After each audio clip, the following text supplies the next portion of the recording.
بسم اللہ الرحمن الرحیم۔ السلام علیکم ناظرین، میں ہوں حکیم میاں محمد خلیل لاہور سے۔ آج جو موضوع ہے ہمارے پاس وہ ہے رمضان میں سحری اور افطاری کیسے ہونی چاہیے اور رمضان میں ہم اپنا وزن کیسے کم کر سکتے ہیں۔ تو ناظرین، سب سے پہلے موضوع شروع کرنے سے پہلے اگر آپ نے ہمارا چینل سبسکرائب نہیں کیا تو ہمارا چینل سبسکرائب کر لیں اور بیل آئیکن کا بٹن دبا دیں۔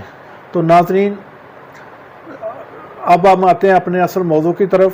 تو ناظرین، رمضان المبارک جو ہے رحمتوں اور برکتوں والا مہینہ ہے اور بہت سی رحمتیں، برکتیں اور فوائد اپنے ساتھ لے کر آتا ہے، لیکن افسوس کا مقام ہے کہ ہم نے اس مہینے کو جو جس مقصد کے لیے ہم پہ نازل ہوا، ہم اس کے مقاصد مکمل حاصل کرنے میں کافی حد تک ناکام رہتے ہیں۔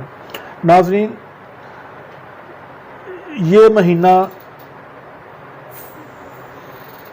فاقہ کرنے کا، روزہ رکھنے کا، جسم کو ریسٹ دینے کا ہے، لیکن افسوس ہے کہ جب ہم اپنے دسترخوان سحری اور افطاری کے دیکھتے ہیں تو اس وقت ہمیں بہت شرمندگی ہوتی ہے کہ ہم کیا کر رہے ہیں۔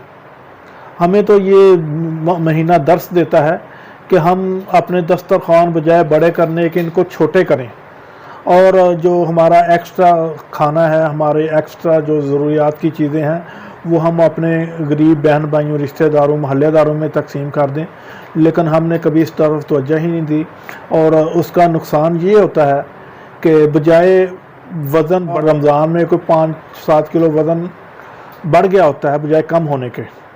تو ناظرین، اگر ہم اپنی سحری اور افطاری کو اسلامی طریقے کے مطابق کر لیں تو انشاءاللہ بجائے وزن بڑھنے کے ہمارا رمضان میں وزن جو ہے وہ کافی حد تک کنٹرول ہو سکتا ہے۔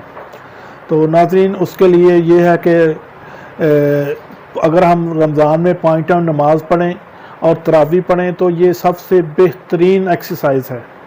ثواب اور برکتیں اور نعمتیں تو ہیں ہی، لیکن اس کے ساتھ ساتھ ہم اپنے وزن کو اس ایکسرسائز کے ذریعے، تراویح کے ذریعے، نماز کے ذریعے بڑی حد تک کنٹرول کر سکتے ہیں، اور یہ ہماری جسم کی ایکسرسائز اور اس کو مینج کرنے کے لیے مالک نے ایک خاص ترتیب سے اس کو مینج کیا ہے۔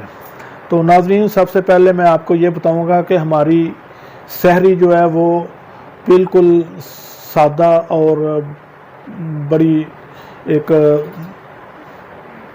مینج ہونی چاہیے۔ تو ناظرین، سحری میں آپ بجائے اس کے کہ پراٹھا لیں اور یہ ہیوی کھانا لیں، آپ سادہ چپاتی لیں، اور اس کے ساتھ یہ کڑھائیاں وغیرہ اگر آپ استعمال کریں گے تو آپ کو جلن وغیرہ اور بد ہضمی اور سارا دن اس طرح کی پرابلم کا سامنا کرنا پڑے گا، کھٹے ڈکار آئیں گے۔ تو اس کے لیے بہتر ہے کہ آپ کدو، ٹینڈے، توری وغیرہ استعمال کریں۔ اس میں اگر 1 کلو سبزی ہے، کدو، ٹینڈے، توری اور یہ چیزیں، تو اس میں آدھا کلو آپ گوشت ڈال لیں اور اس کو استعمال کریں۔ اس سے آپ کے جسم کی جو توانائی ہے وہ بھی بحال رہے گی، اور اس کے ساتھ آپ بجائے اس کے کہ وہ کوئی مشروبات لیں تو سب سے بہترین ہے کہ آپ دہی کی لسی لیں۔ اس سے آپ کو پیاس بھی نہیں لگے گی اور 2-4 دفعہ پیشاب بھی دن میں کھل کے آ جائے گا۔ میں اکثر دیکھا گیا ہے کہ رمضان میں پانی کی کمی کی وجہ سے پیشاب بہت جل کے تھوڑا تھوڑا آتا ہے، اور اس کی وجہ سے بعض گردے کے جو مریض ہیں، گردے کی پتھری کے، گردے کے درد کے، ان کو زیادہ یہ پرابلم آتی ہے، ان کو درد وغیرہ ہونی شروع ہو جاتی ہے۔ تو لسی بجائے میٹھے کے اگر ہم نمکین لیں گے اور پتیل لیں گے تو اس سے ہمیں وہ پیشاب بھی کھل کے آئے گا اور ہمارا پیاس کا جو مسئلہ وہ بھی حل ہو جائے گا۔ اور ناظرین، اسی طرح جب ہم افطاری کے لیے بیٹھیں گے تو اس وقت بھی ہم اپنے دسترخوان کو جتنا مختصر کر سکیں گے اتنا ہمارے لیے وہ صحت کے لیے بہت بہترین ہے۔ تو سب سے پہلے آپ 2-3 کھجور لیں۔ کھجور لینے سے یہ ہے کہ یہ ایک تو آپ کی سنت پوری ہو جائے گی، اور دوسرا وہ آپ کے سارے دن کی جو کمزوری اور ویکنس ہے وہ کھجور آپ کے جسم کی توانائی کو بحال کر دے گی اور انرجی کو پورا کرے گی۔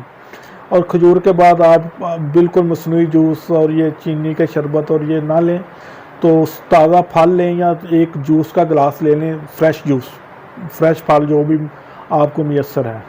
تو اس کے بعد آپ نماز پڑھیں، نماز پڑھنے کے بعد آپ بالکل ایک سادہ چپاتی لیں، اس کے ساتھ جو بھی گھر میں سالن ہے، کدو، ٹینڈے، توری، گیا، سیلڈ وغیرہ، اس کے ساتھ ایک چپاتی لیں، اور اس کے بعد عشاء کی نماز پڑھیں۔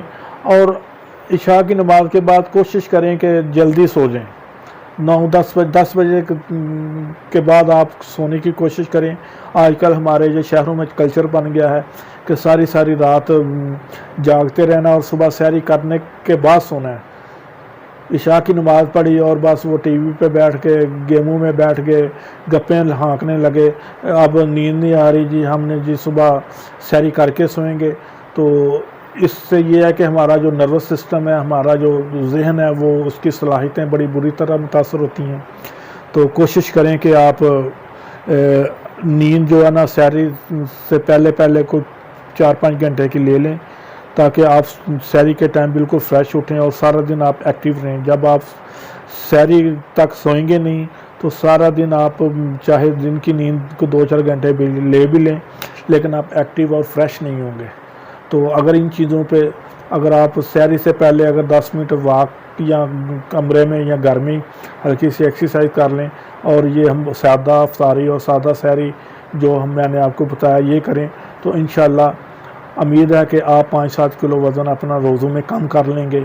لیکن اگر آپ نے وہی روٹین رکھی، روزوں میں افطاری میں آپ نے سموسے بھی کھا لیے، دہی بلے بھی کھا لیے، جوس بھی پی لیے، اور پھر کھانا بھی کھا لیا، پھر بریانی بھی کھا لی، تو پھر تو وزن بڑھے گا، اور بجائے ہم فائدے کے الٹا نقصانات سمیٹ رہے ہیں۔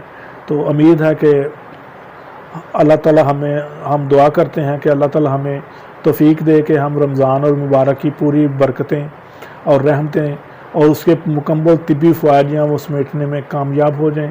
اس کے ساتھ ہی اجازت چاہوں گا۔ السلام علیکم۔